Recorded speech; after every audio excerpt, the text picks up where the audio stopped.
just kind of messing with people, or is he genuinely a little upset about something? Steph's just out there speaking his mind, and like you just gotta he's a free bird.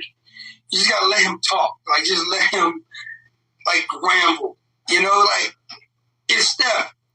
Like I will say this, right? With Steph, like I respect Steph. You gotta respect Steph, because when he steps in between those lines, it's not like he's not doing his job. He's doing his job, and he's whatever he's saying, that's what he's doing, right? And you know, but when it comes to like tweets and him talking and him yelling, or Josh or whatever, coach, whatever it may be, it's just Steph trying to get it out. He's just getting it out. You know, like it's just like, you know, my fiance told me this. Well, Kimberly told me this. She was like, sometimes I just want you to just listen. I'm just talking. I don't even want you to say nothing. You know what I'm saying? That's how you gotta treat Steph. Like you gotta just let him talk, right? And then like, but I will say, we in Buffalo, we let him talk, but we also say, hey, look, you can't say that because this. You can't. We will also not let him talk too much. Like, look, you can't be saying that because, bro, I seen you do this and they did this. It's like we correct him on some things, but for the most part, like he's 80, 90% of the time, he's probably right. The other 10%, he could probably be tripping, right? And that's where you got to stop him right there. Hey, look, we not letting you say this. We not letting you do this. We not letting you know. We can't even allow that. No, you can't do that. And he listens. He said, and sometimes maybe I'm tripping. You know what? Maybe I'm tripping. You're right. And that's what you got to respect. Like maybe he talking a lot of smack, but he will listen. If it's like if he feel like he tripping and you correct him on it, he'll listen. You know what I'm saying? But that's the part you got to respect. Like, he going to listen to you. But most of the time, he's right. It's Jay Coffee on the vid. Isaiah Mckenzie there tapping in, speaking on the whole Stefon Diggs situation. Been so many questions, you know, the playoff loss, the way the season ended. I just can't wait for the season to kick back off, man. Put that all behind and, you know, see the Bills get back to getting W's and getting this ring, you know. But the argument on the sidelines or seeing Diggs trip on Josh Allen is kind of what it looked like. And then a lot of the cryptic stuff on Twitter that's went on, you know, since the season ended, it's caused for a lot of speculation. And you hear Mckenzie there saying like, yo, tweets and this, that, and the third, like, don't trip off that. But why, in my opinion, that always seems to happen with Diggs is the way he left Minnesota, the way it all kind of started. It felt like Twitter, the things he was tweeting and everything played into him leaving, or he was expressing exactly what was going down in a sense, right? Like, comment if y'all feel me on that.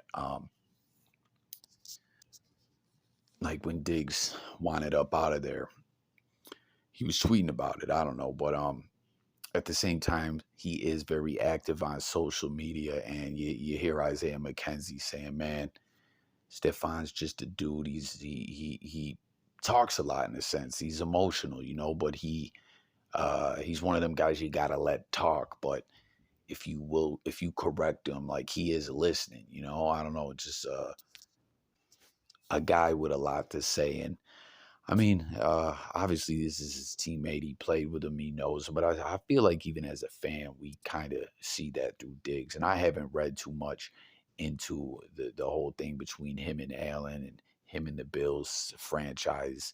You know, like all the speculation that he's been upset with the team. I just really feel Diggs being an emotional, competitive dude, and just how we've been right there, you know, a sea hair away, if you will, from the Super Bowl. I mean, I hate to even look back and do it. You know, you see some of the different imagery and clips and whatnot playing in this video. You see the score with the Isaiah Mckenzie one at the tail end of that Chiefs game. Absolutely bonkers, you know. it's, as I always point out, it's a lot for us fans to take in. Imagine what it's like for these guys that are out there laying it all out on the line and coming up short. It's a lot. So I think Stefon Diggs, and we've seen him speak about that, like on the shop and everything, what it is the Bills need to get over the hump and everything like that. And um, it is what it is, and I'm hoping that that translate into just more of a fire lit up underneath these dudes to go out there and ball out and just fight like warriors and do everything they can to get that Super Bowl.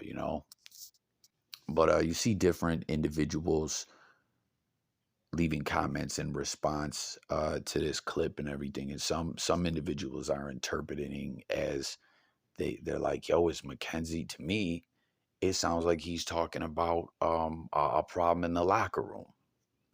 Let me know what you thought about that, if you concur with that assessment. And some people are just saying, man, um, is there a translation for this? Like you know what I mean? They're a bit confused by exactly what Isaiah is saying. Like he said a lot, but they're befuddled. I don't know, man. Isaiah is definitely a player that I loved, with the Bills. Obviously, he's moved on. He's in Indy. Um, Great player. I'm not tripping off the fact that we don't have him. When I say that, I'm not like disrespecting him. I'm just saying I'm not mad about it or whatever. But it sucks in the sense, like, if you guys recall last year, we didn't know if Isaiah was going to come back, and then word broke that he was spotted in the airport. The video came out, and during the off season, and he was in town getting that deal done, and he was back for another year. And it sucks that he's not going to be with the Bills. Like, we're going to go on and get that ring, and he's going to be elsewhere in Indianapolis. I don't know. I just hate to see that, guys, that were a part of this not being here as the Bills continue on with their quest. But I will say, um, as I'm talking about guys not being there, I'm so glad to see, totally unrelated to any of this though, Jordan Poyer and Micah Hyde dynamic duo being back for another year. Between Hyde's injury and all the signs and symbols out there that really looked like Poyer was gone, we thought that was a wrap. I mean, I love having those dudes on my team, that I root for, period. Like, they give us a greater chance of winning. To me, the greatest safety duo in the league, no question. But it's just good that they're gonna be here to get the job done. But back to Isaiah Mckenzie. All my fellow Bills fans, comment your favorite memories, big games, plays he's made with the Bills or whatever. Not last year, the year before. You guys remember that crazy fumble he had on the return? It was like, yo, what in the fuck, man?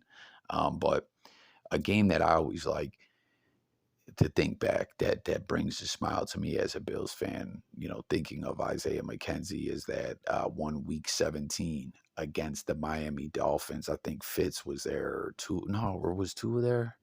Was it Fitz? I can't recall, but it was week 17. They had the best defense in the league. We had the playoffs clinched up, and so we rested Josh Allen, and Barkley, I think it was Barkley, played, and Isaiah McKenzie had like 4 touchdowns. And, it was like our second and third string players beat the number 1 defense in the NFL and, spoiled their playoff hopes. That was great, man. What a game by McKenzie. But hit the comments, guys. Let me know what you think about this whole, what Isaiah McKenzie said about Stefon Diggs seeming frustrated, that, the situation with him and Josh Allen. Your thoughts on the Bills, period. Your thoughts on McKenzie being gone and all that.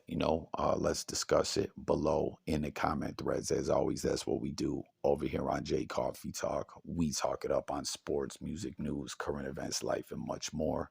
Subscribe. Thanks for watching. Go Bills. And I'm gone, y'all. Peace.